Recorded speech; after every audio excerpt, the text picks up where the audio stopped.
Hi, I'm Dr. Susan Blumberg, and this is my Facebook Live for Monday, January 4th, 2021. Thank you for joining me for my first Facebook Live of the year.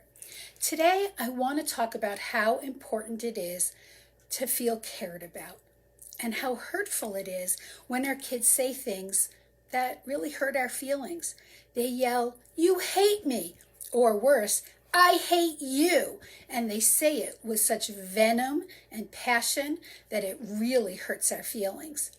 So what do? For the very youngest children, when they say, "I hate you," it's really just the same as when they say no, and it just deserves to be ignored, especially when you're just asking them to do a chore or pick up their toys.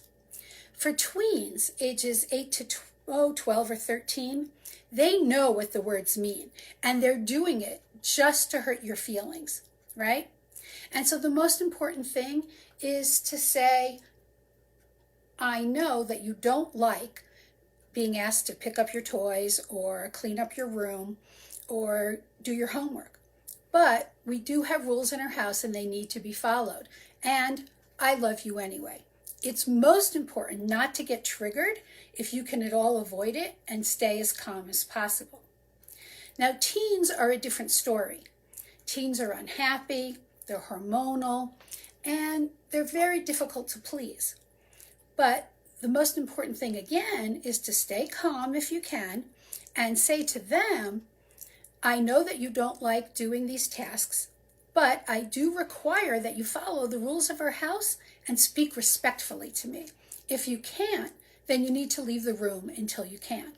Now, my son in particular would stomp off to his room upstairs and stomp around his room, grumbling and mumbling under his breath, which would make the chandelier in our dining room shake because his room was directly above it.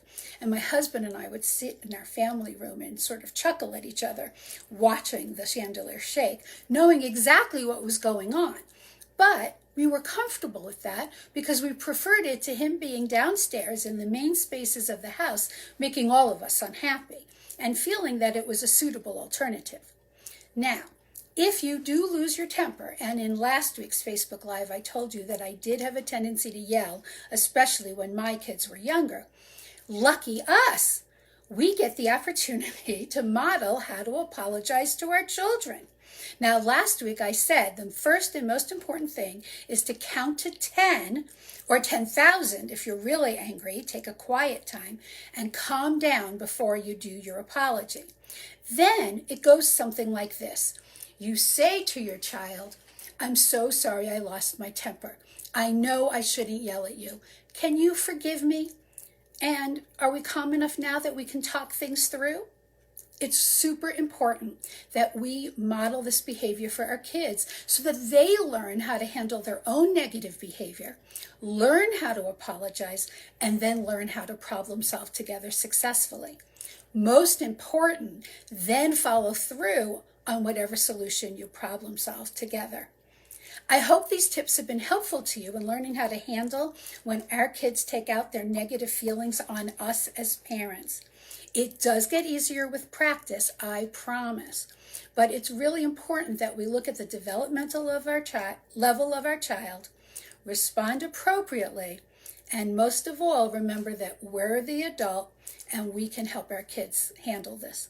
Thank you for joining me for my Facebook Live today, January 4th, 2021. I look forward to meeting you here every Monday this year.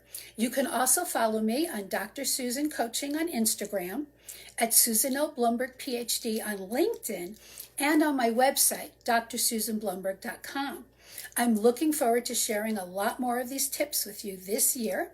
I look forward to your comments on this Facebook Live.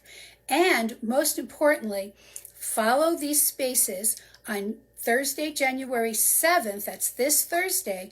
Registration will open for my first free parent workshop of the year, which will be Thursday, January 14th at 6 p.m. Colorado Mountain Time.